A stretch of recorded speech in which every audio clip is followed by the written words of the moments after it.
Isang mapagpalang araw sa inyong lahat sa Visayas, Mindanao, saan man kayo sulok ng mundo, mag-iintay palagi mga kabayan. Dito tayo sa Manila Bay Reclamation Project upang mag-update mga kabayan. Dito muna tayo sa pinakamalaking island mga kabayan. Ito. Yung pinakamalawak.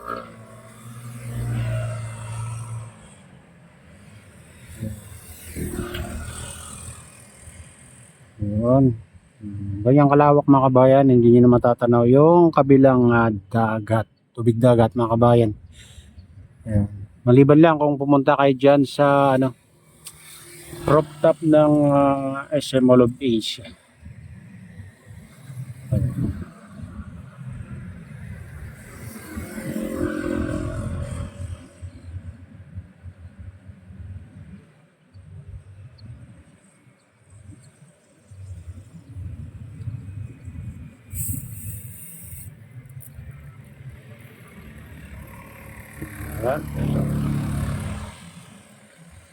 Pupunta tayo dun sa seawall ng MOA guys. Samahan niyo ako mga kabayan.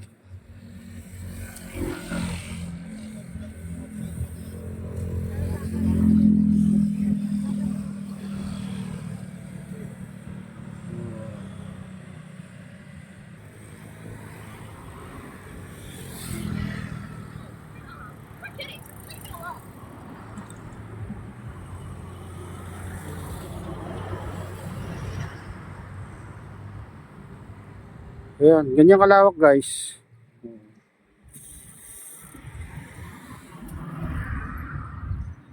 Yan yung 360 hectares na reclamation. Ayan.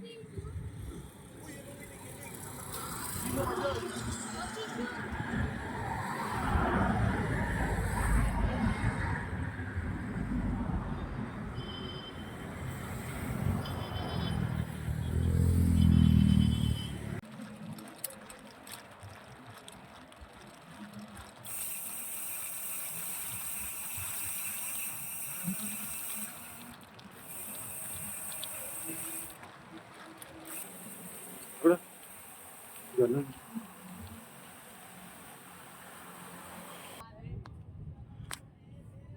Ayan guys, dito na tayo sa Seaside o SM by the Bay mga kabayan. Dito pa rin nakapokus sa malaking island, yung 360 hectares mga kabayan. Ayan. Ang taas na rin mga kabayan. Yung isang araw ay yan, tinataasan, tinatambakan nila dyan. Pero mataas na ngayon guys. So dito banda. Ayan, mukhang pa. Tatambakan pa mga kabayan sa gitna. Siguro pa mababa ba yung sa gitna mga kabayan. Kaya ang ginagawa nila ay tatambakan muna sa gilid bago buhusan ng buhangin na may tubig. Sinisip-sip ng dredging vessel mga kabayan. Ganyan yung ginagawa nila. Kaya ang bilis mga kabayan dahil nagbubuga na lang ng buhangin yung dredging vessel.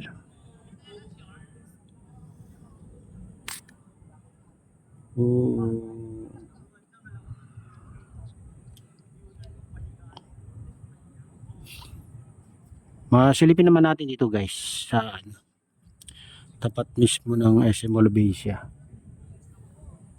Dito. Daming isda guys. Daming tilapia na karuyo dito. Ayan, yan naman yung tulay.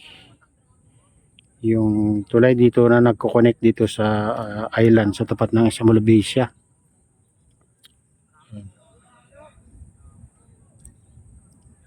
Yan guys.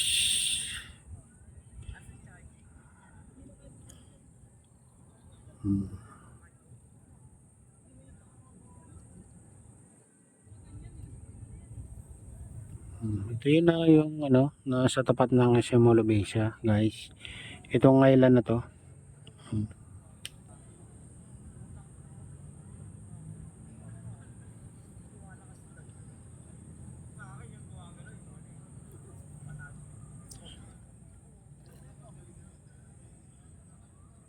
Oh, may boat dyan. Ewan ko lang kung kuan mga kabayan. Naka ano eh. Naka standby. Dyan naman yung ano. Breakwater mga kabayan. Para hindi bumaba siguro ng ano. Ng buhangin. Pag umaalon. Kaya nilagyan ng ganyan. Yan yung puti na yan mga kabayan. Breakwater. Ito yung island na sa tapat ng Simolobesia.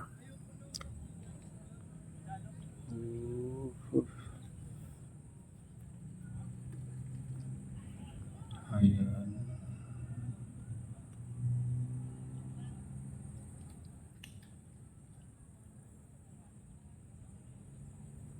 Ayan. Matas na rin guys. Andun yung dredging vessel. Ayan, nakikita nyo yung dalawang poste. Oh.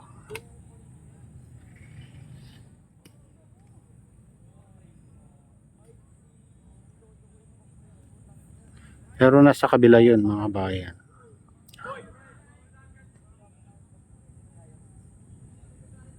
Ayan, ganyan kalayo.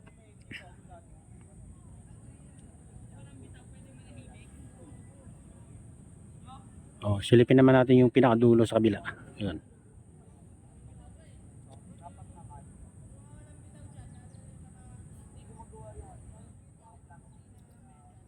Ayan.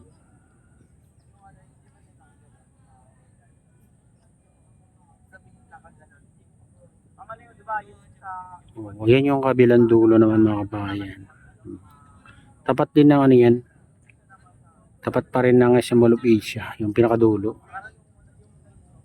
Pero dun sa building na yan mga kabayan, yung mga building na yan, iba na yung may-ari. Oh.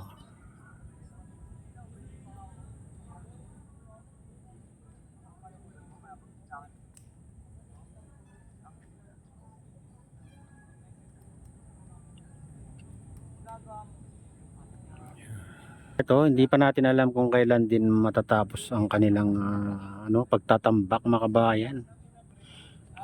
Narinig natin dati 10 years daw silang magtatambak. May ano yata, igitli, 5 taon na yata mga kabayan nagtatambak.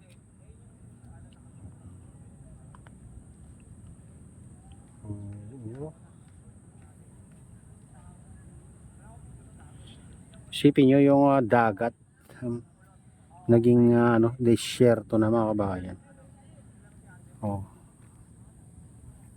Sa daming buhangin na natambak dyan.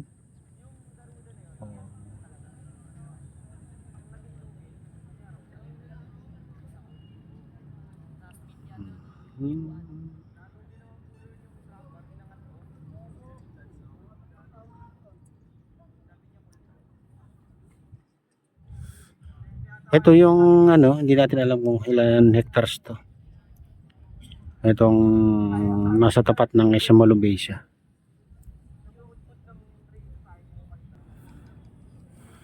Ayan, hanggang dito na lang ang ating video. At shoutout nga pala sa lahat ng FW, mga immigrants sa mga bansa. Shoutout sa inyong lahat. Shoutout din sa lahat ng vloggers. Shoutout din sa lahat ng sumusuporta sa aking YouTube channel. Sana hindi kayo magsaya po ang sumuporta. Shoutout din sa lahat ng viewers, mga nag-like, sa lahat ng subscribers. May shoutout sa inyong lahat. Pagpalain na ng Diyos. Ingat kayo palagi. God bless. Salabay.